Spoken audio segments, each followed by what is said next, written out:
Evangelho de Mateus, capítulo 7, do versículo 24 ao versículo 27, diz assim: Todo aquele, pois, que ouve estas minhas palavras e as pratica, será comparado a um homem prudente, que edificou a sua casa sobre a rocha.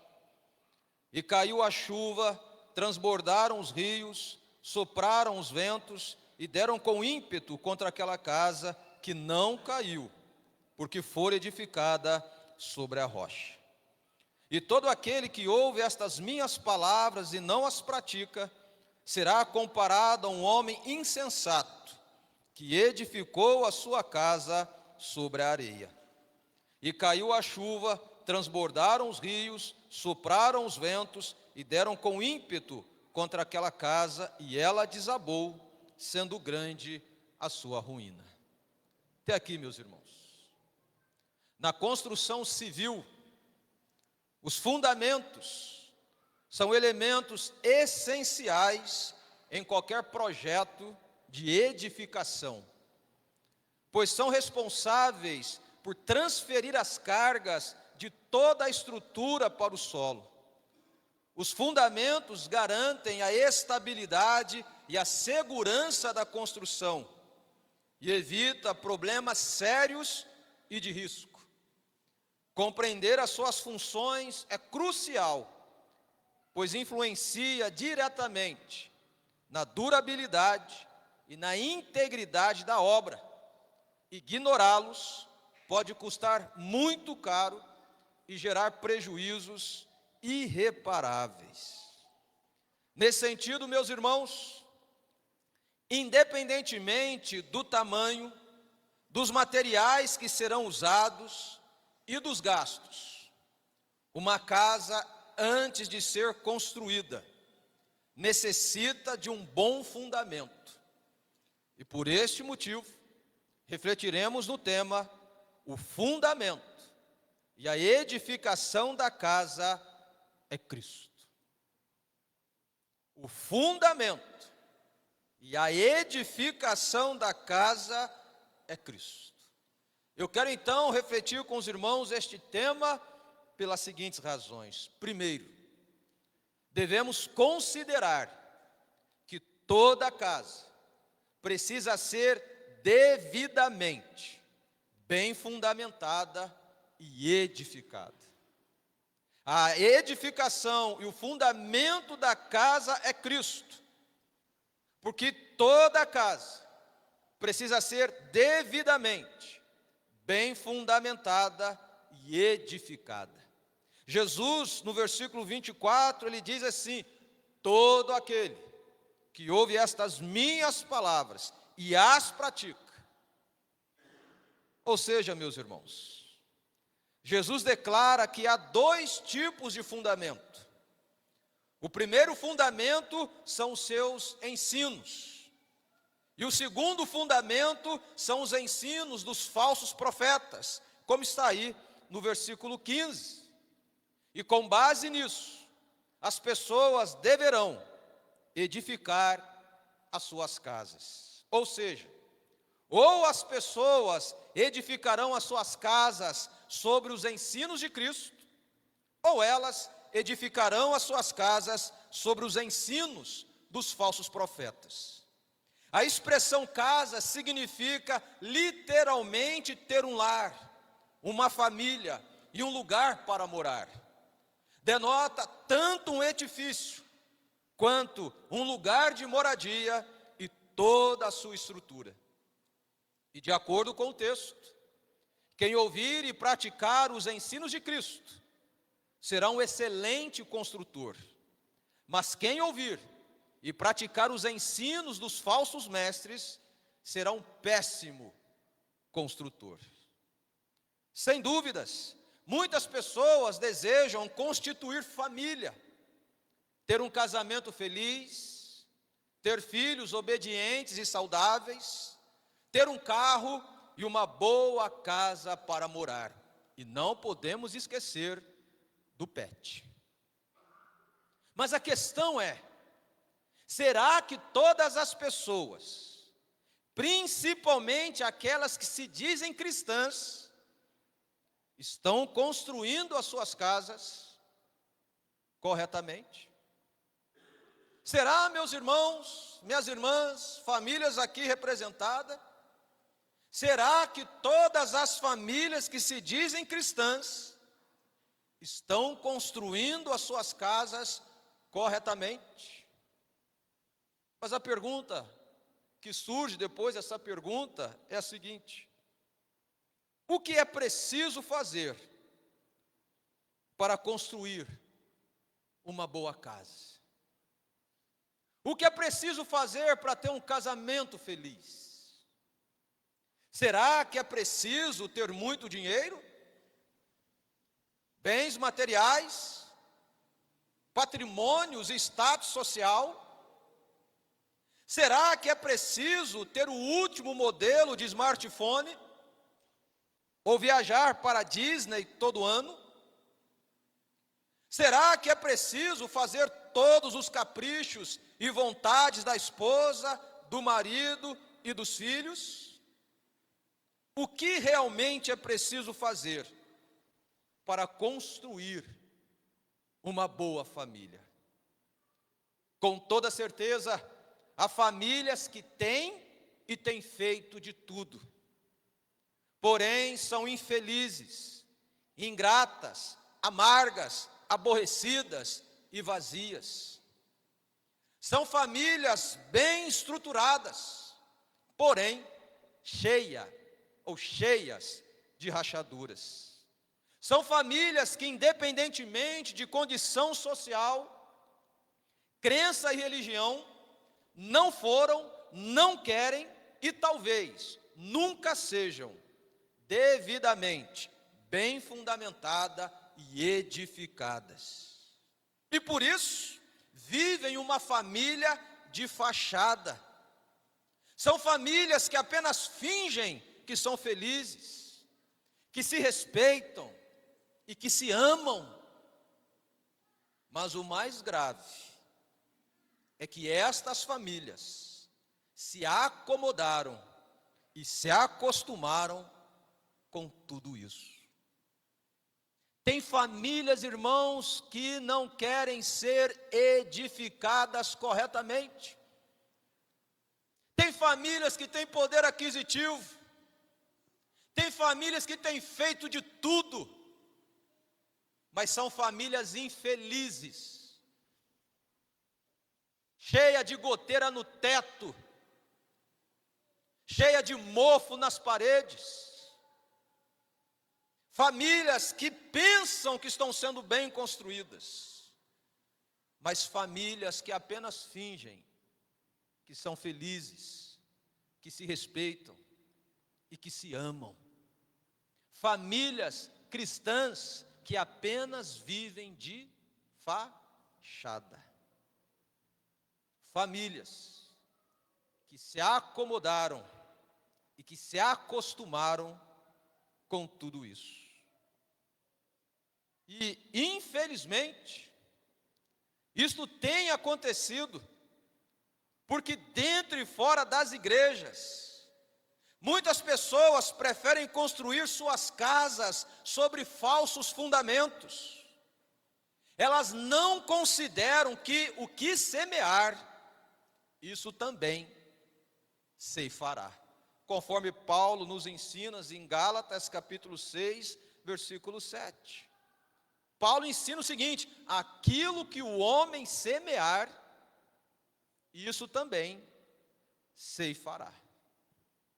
Aliás, além de gerar frutos maus, o falso fundamento também abre as portas da perdição e, tragicamente, muitas casas, dentro e fora da igreja, estão indo por este caminho. Jesus, no versículo 13, ele diz assim: entrem pela porta estreita,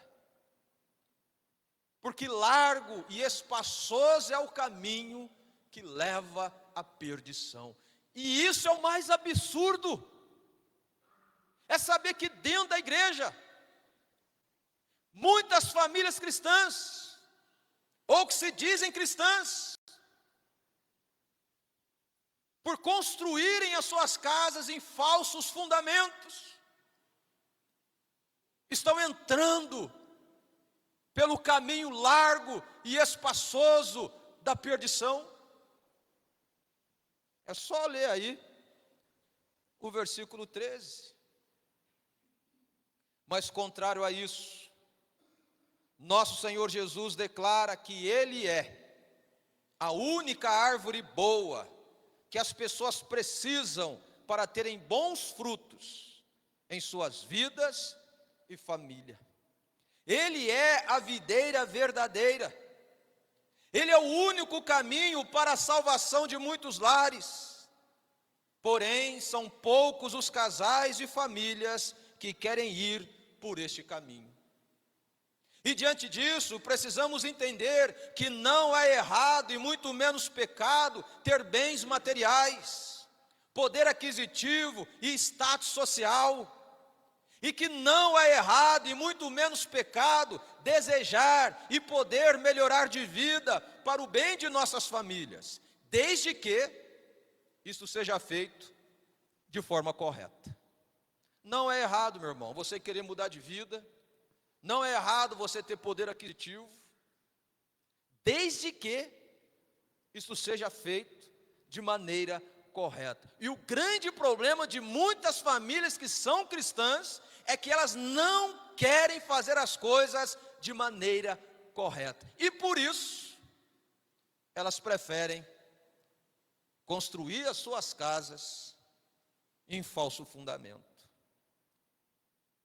O que as pessoas mais precisam para construírem com segurança as suas casas, para o bem de suas famílias, para a durabilidade de seus casamentos, para a criação de seus filhos e para a saúde e alegria de seus relacionamentos e convívio familiar, não é meramente ouvir, mas colocar em prática os ensinos de Cristo.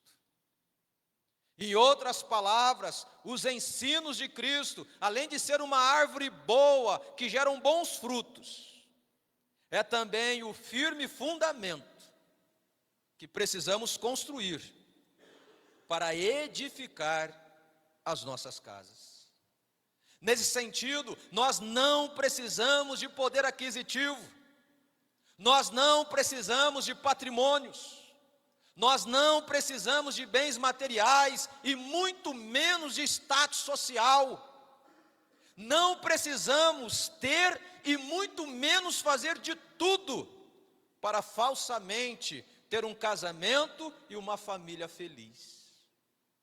O que nós mais precisamos é do verdadeiro fundamento para edificarmos as nossas casas de maneira correta. Nós precisamos do perfeito engenheiro e mestre de obras.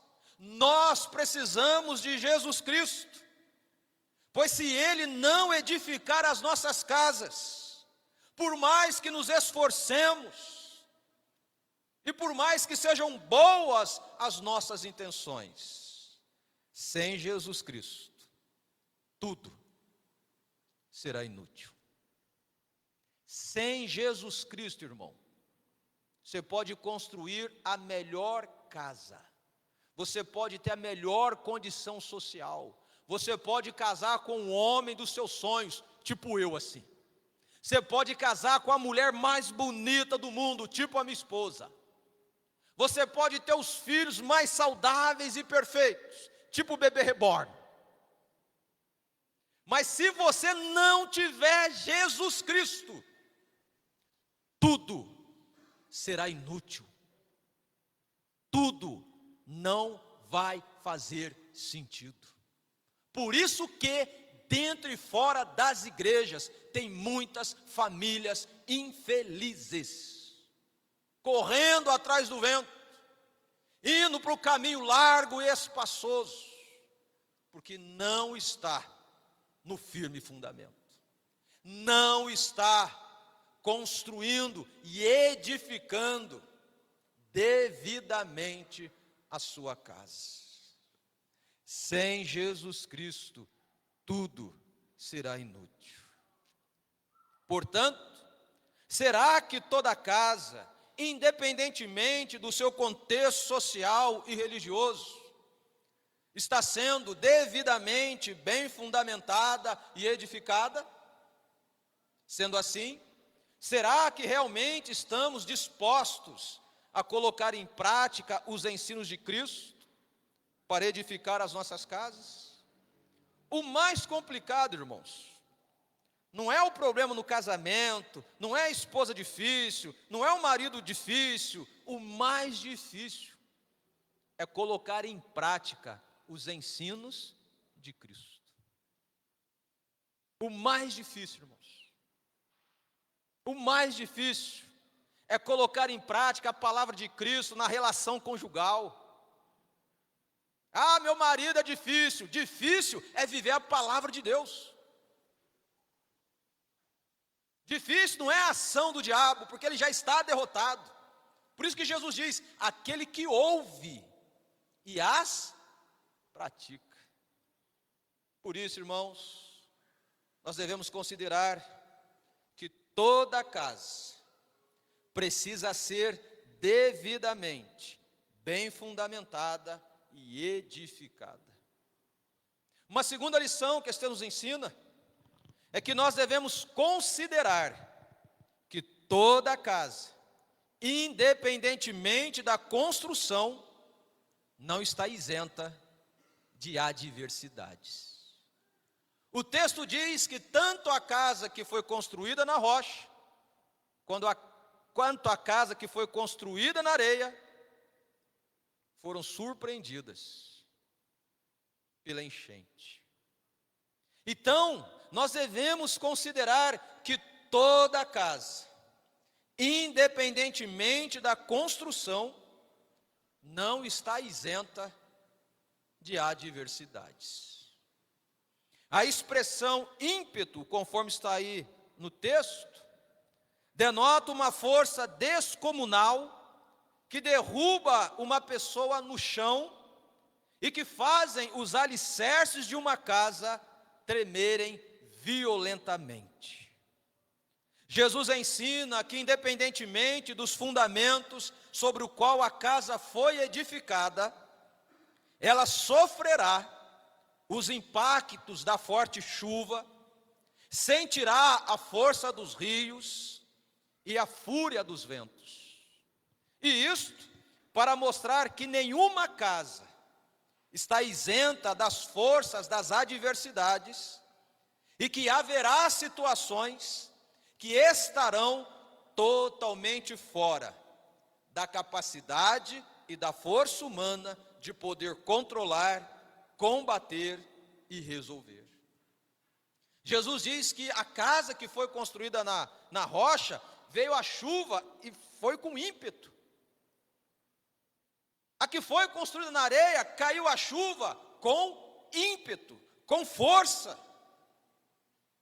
Aliás, quando Jesus ensina sobre as aflições, Ele ensina justamente os seus discípulos e demais seguidores que no mundo, ao invés de terem uma vida confortável, eles passariam por aflições, ou seja, por momentos de grande sofrimento, de muita angústia, de doenças e enfermidades, de privações, de perdas e pesares, por situações inevitáveis. Serão acontecimentos que não haverá nada que uma pessoa possa fazer, e que a deixará confusa, desesperada, impotente e refém da situação. Como, por exemplo, o caso de Jairo, um líder religioso, cuja filha adolescente faleceu. Como foi o caso da mulher hemorrágica, que tinha muito dinheiro, mas que não conseguiu tratar a sua doença. E temos o caso dos discípulos, que tinham experiência de navegação, mas que não conseguiram enfrentar uma tempestade em alto mar. O autor de Eclesiastes declara que devemos aproveitar e nos alegrar nos dias bons, ou seja, nos dias que temos saúde, disposição e força para fazermos um monte de coisa boa, agradável e saudável. Porém, nos adverte que devemos lembrar dos dias de trevas, porque estes dias serão muitos. Eclesiastes capítulo 11, versículo 8. Aproveita o dia bom, aproveita a saúde, faça o que você tem condições de fazer com a sua família, mas sabe o seguinte, os dias maus vão chegar, e vai ser muito. E o que esse texto tem a ver com a gente? Muitas pessoas, por só pensarem em ter uma vida confortável e próspera, ignoram o fato de que os dias maus irão chegar, e que vai abalar com força as estruturas de suas casas. Mas, por desprezarem os dias maus, estas pessoas tolamente acreditam que estão livres de todo o mal. Irmãos, nós não estamos livres de todo o mal. No início do culto, pedimos oração para nossa irmã Leonice de Maria. Os dias maus chegaram para ela. Alguns anos atrás, nós fizemos o velório do reverendo Sérgio, vítima de um câncer maligno no pulmão. E tantos outros casos. Mas nós vivemos numa era gospel, em que muitos crentes acham que não vai passar pela adversidade, pela tribulação. Alguns crentes chegam até a ter a petulância de dizer o seguinte: está amarrado em nome de Jesus. Está amarrado não, o bicho está solto. E toda casa, independentemente da sua construção, vai passar pela adversidade. Mas, meus irmãos, será que existe alguém aqui, ou alguém lá fora, que pode conter a força do vento? Que pode impedir que os rios transbordem? Ou que pode controlar a força da chuva? Será que existe alguma casa ou alguma família que está livre de todo mal ou isenta de adversidades? Que família pode controlar a depressão ou o avanço do câncer? Que família pode impedir que uma criança nasça com deficiência, com deformidades, com síndromes ou morta? Que família pode impedir os vícios, as crises, os problemas ou as tragédias? Adversidades, problemas, doenças e tragédias atingiram com força e violência muitas famílias da Bíblia. Por exemplo, Jó não pôde impedir que a tragédia atingisse a sua família.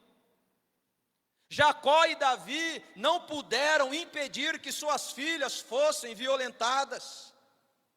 José não pôde impedir que os seus irmãos o odiassem e o vendessem como escravo. Abraão e Sara não conseguiram evitar uma crise conjugal.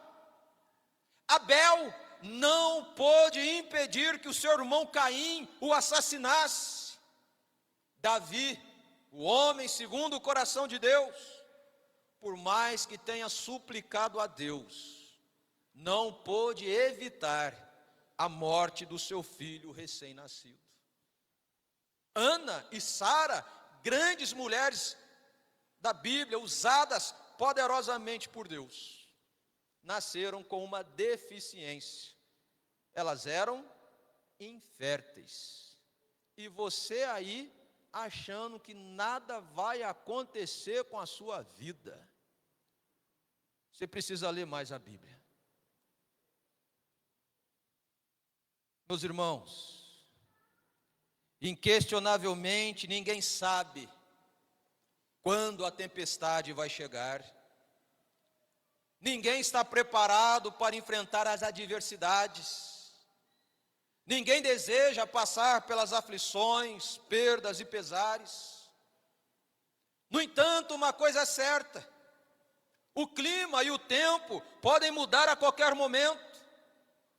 As más notícias podem chegar rápido e sem aviso prévio. E todos nós, sem exceção, podemos ser jogados com violência no chão. Os alicerces das nossas casas podem tremer violentamente a qualquer segundo. E, consequentemente, toda a família pode ficar confusa, impotente, desesperada e refém da situação. Definitivamente, nenhuma casa pode escapar dos dias maus. Ninguém debaixo do céu é especial. Ninguém, irmãos. Ninguém. Se aconteceu na família de Abraão, se aconteceu na família de Isaac, se aconteceu na família de Jacó, de José, de Davi, de Ana, vai acontecer na minha, vai acontecer na sua. Vai acontecer. Vai acontecer, meu irmão. Não que eu queira que aconteça, mas biblicamente falando, vai acontecer.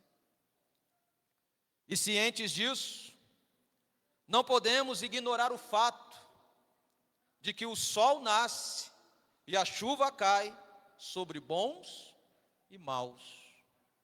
E por esta razão precisamos entender que, independentemente do contexto social, do poder aquisitivo e da religião, as adversidades atingem com força todas as casas.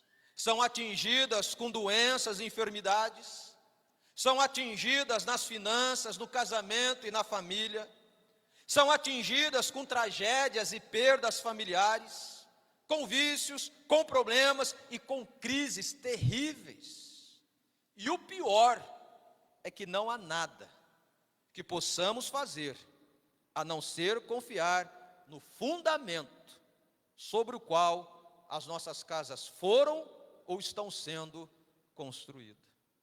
Eu posso falar com propriedade: a minha casa não está e jamais estará isento de adversidade. Os irmãos sabem disso. Minha esposa teve graves problemas de saúde. Alguns anos atrás, a minha mãe morreu de depressão, cometeu suicídio. Faltando poucos meses para o meu casamento, os parentes da Roberta, alguns parentes, sofreram um acidente terrível na estrada.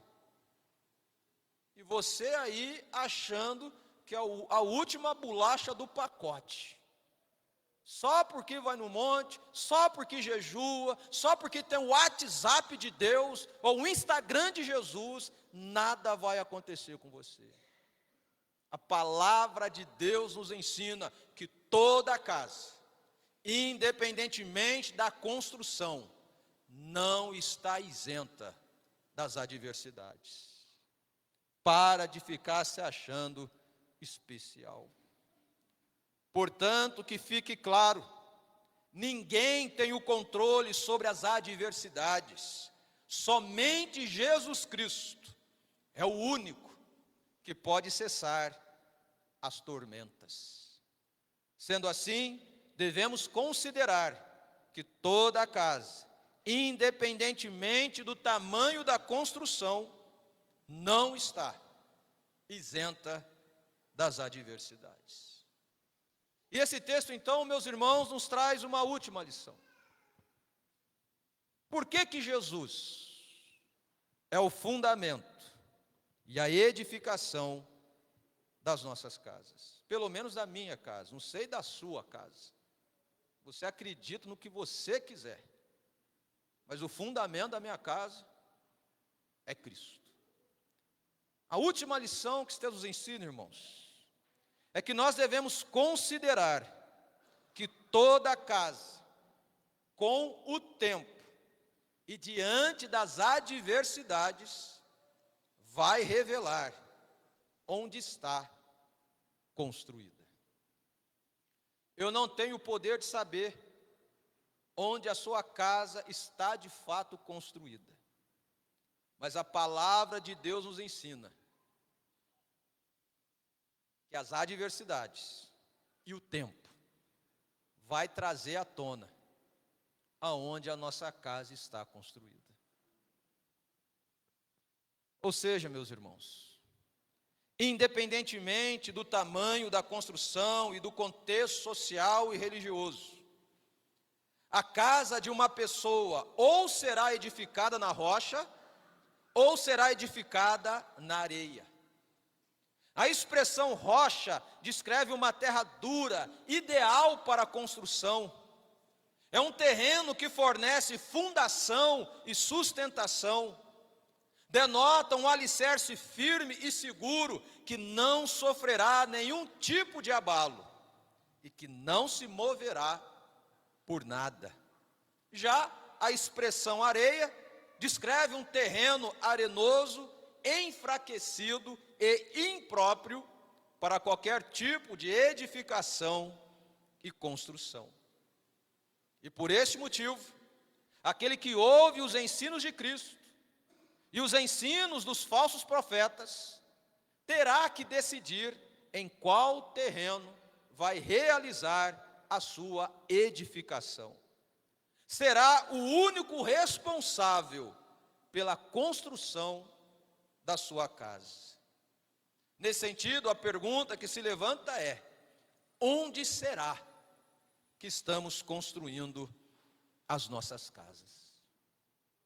Antes de iniciar uma edificação, a análise do solo, de acordo com a engenharia civil, é um passo crucial, pois envolve identificar solos instáveis, e para isto é necessário a realização de testes de resistências, que ajudam a determinar a qualidade do solo. E tendo essas informações, os engenheiros podem projetar os fundamentos de forma a garantir que a construção suportará as cargas aplicadas, sem comprometer a segurança do edifício. Contudo, ignorar este processo pode resultar em sérios prejuízos e problemas estruturais no futuro. Você já se perguntou por que é que muitos casamentos estão ruindo? Você já se perguntou por que muitas famílias estão desabando?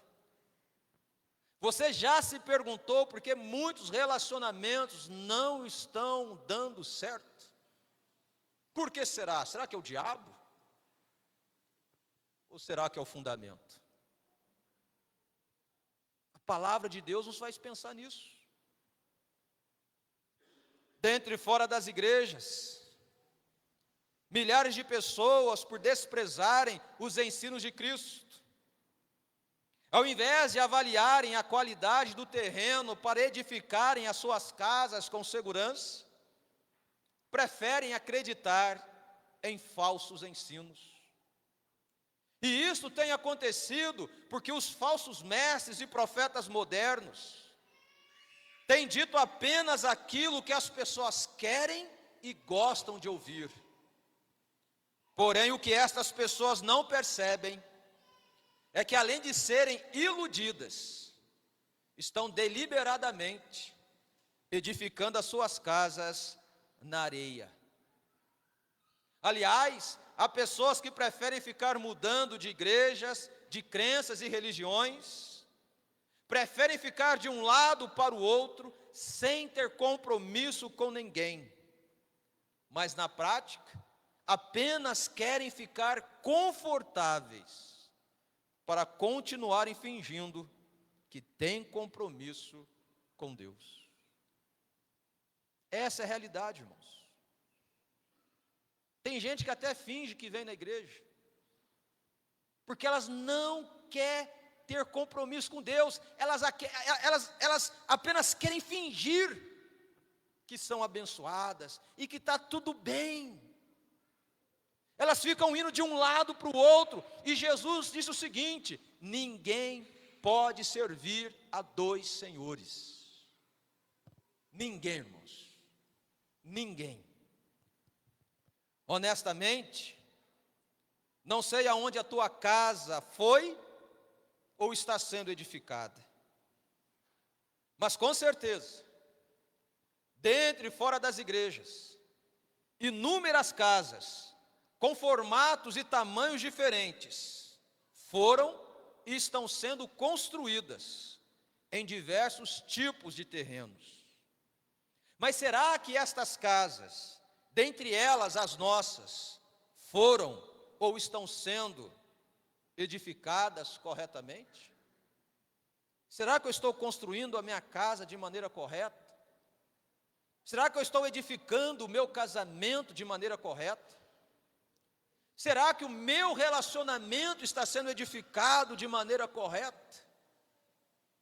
Sobre os ensinos de Cristo, Provérbios declara o seguinte: mas o que me der ouvidos, habitará seguro, tranquilo e sem temor do mal. Provérbios 1, versículo 33. Que fique claro, nenhuma casa está isenta das adversidades. E por esta razão precisamos entender que Jesus não obriga ninguém a crer, e muito menos a seguir os seus ensinos. No entanto, deixa claro que a resistência das casas, independentemente do seu tamanho, do seu formato, do seu contexto social, do seu poder aquisitivo, da sua crença e religião, vai passar pelo teste do tempo e das adversidades. E que quando isto acontecer, os resultados serão completamente diferentes. Pois a casa que estiver construída sobre a rocha vai resistir inabalavelmente.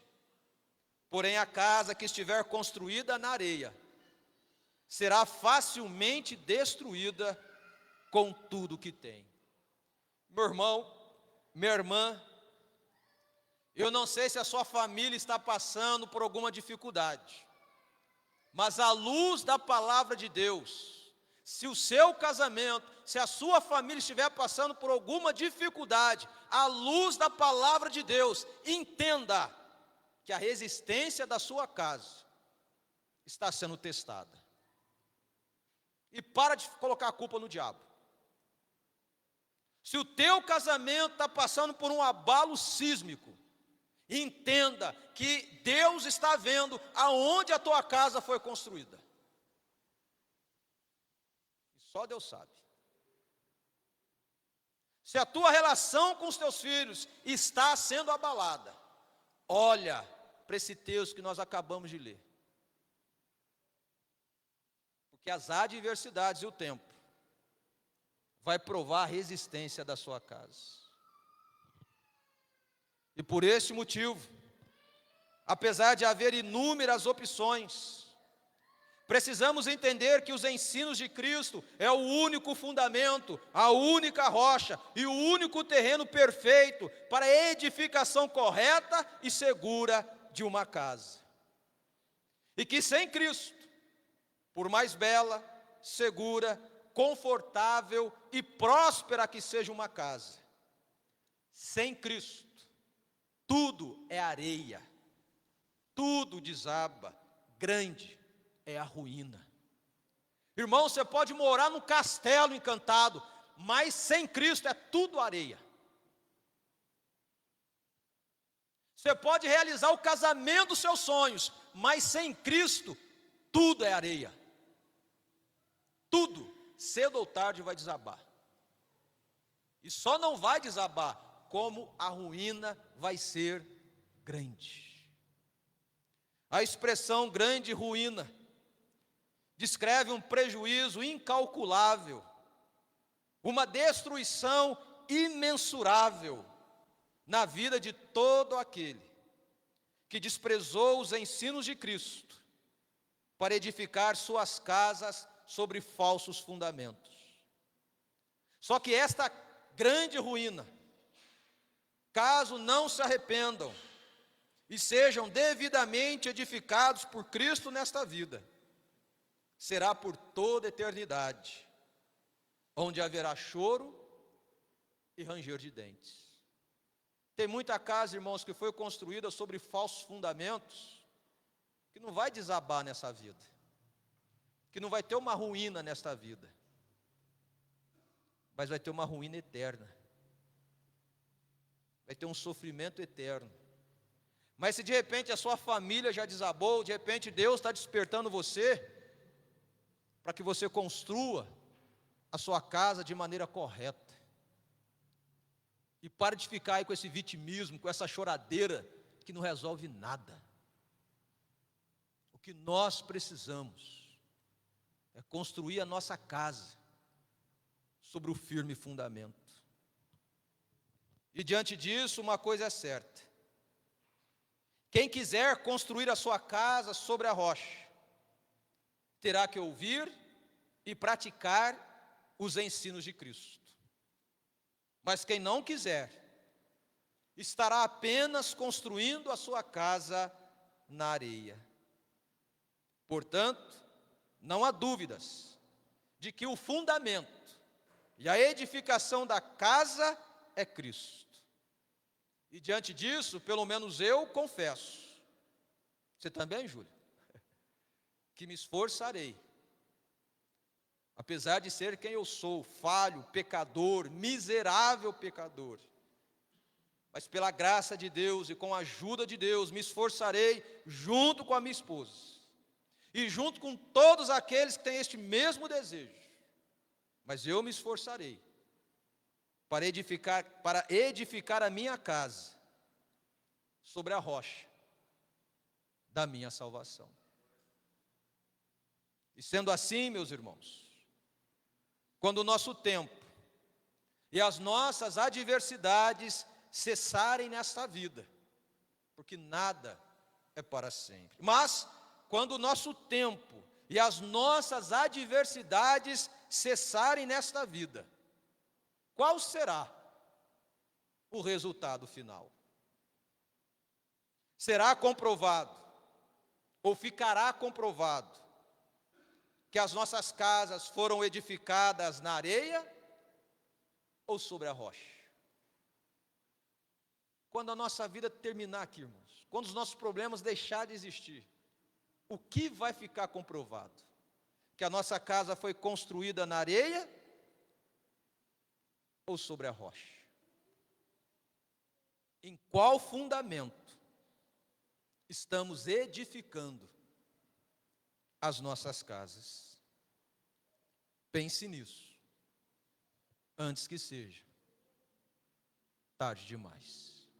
E para encerrar, termino com as palavras do apóstolo Paulo, porque não vai ser fácil construir as nossas casas, edificar as nossas casas sobre a rocha, porque muitas coisas vão cooperar para que nós não terminemos esta obra. Mas para nos encorajar, eu quero ler um texto bem conhecido, 2 Coríntios, capítulo 4, os versículos 16 a 18, que diz assim: por isso não desanimamos, pelo contrário, mesmo que o nosso homem exterior se corrompa, contudo, o nosso homem interior se renova de dia em dia. Olha o 17, que maravilhoso. Porque a nossa leve e momentânea tribulação produz para nós eterno peso de glória, acima de toda a comparação. Não atentando nós nas coisas que se veem, mas nas que não se veem. Porque as que se veem são temporais, e as que não se veem são eternas. Eu não posso ver o meu fundamento, mas eu creio na rocha da minha salvação. Amém? A minha esperança é que apesar de todas as dificuldades que a sua família enfrenta, que o seu casamento talvez esteja atravessando, que a sua esposa esteja enfrentando, que o seu marido esteja enfrentando, que os seus filhos estejam enfrentando, de coração, meus irmãos, a minha esperança é que a sua casa seja edificada corretamente, devidamente, sobre a rocha, Jesus Cristo, nosso único e suficiente Salvador. E eu quero orar pela sua família. Se você puder, feche teus olhos. Pai amado, nós te agradecemos por este mês da família, onde foi tratado alguns assuntos, e é muito gratificante encerrarmos este mês com esta mensagem, porque eu creio que o desejo do seu coração é que nós não somente ouçamos, mas pratiquemos a tua palavra, principalmente na edificação das nossas casas. Reconhecemos que há dificuldades, há problemas dos mais diversos.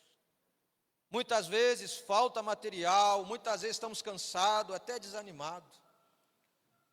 Mas que possamos lembrar das atitudes de Neemias, quando mesmo sob oposição, quando os inimigos tentavam desanimar o coração do teu povo, Neemias, cheio do teu Santo Espírito, embora a obra pudesse ser grande, ele se alegrou no Senhor, porque a força dele estava no Senhor. E aquela construção, Pai, terminou muito antes do prazo estipulado. Pai, de igual modo, há muitas coisas cooperando contra a nossa família, contra o nosso casamento. Alguns irmãos estão enfrentando as adversidades da doença, os ventos fortes estão soprando, os rios transbordaram, as águas estão batendo com força na estrutura da nossa casa, ó Deus. Mas que em meio a essas provações, que nós não venhamos desanimar, mas que o nosso coração se encha de alegria, de esperança, de que ela está sendo e está fundamentada na rocha da nossa salvação, Deus. E nos perdoe por tantas e tantas vezes que enfraquecemos, nos perdoe por tantas e tantas vezes que desanimamos, mas nós cremos, ó Pai, em nome de Jesus, que aquele que começou a boa obra é fiel para completá-la até o fim. E nós cremos, ó Pai, que a obra que começou na edificação das nossas casas será completada para a tua glória até o dia final. Sustente as nossas esposas, sustente os nossos maridos, sustente os nossos filhos, sustente toda a estrutura da nossa casa, para que continuemos firmes, perseverantes até o final. Que a alegria do Senhor seja a nossa força para continuarmos edificando as nossas casas sobre a rocha.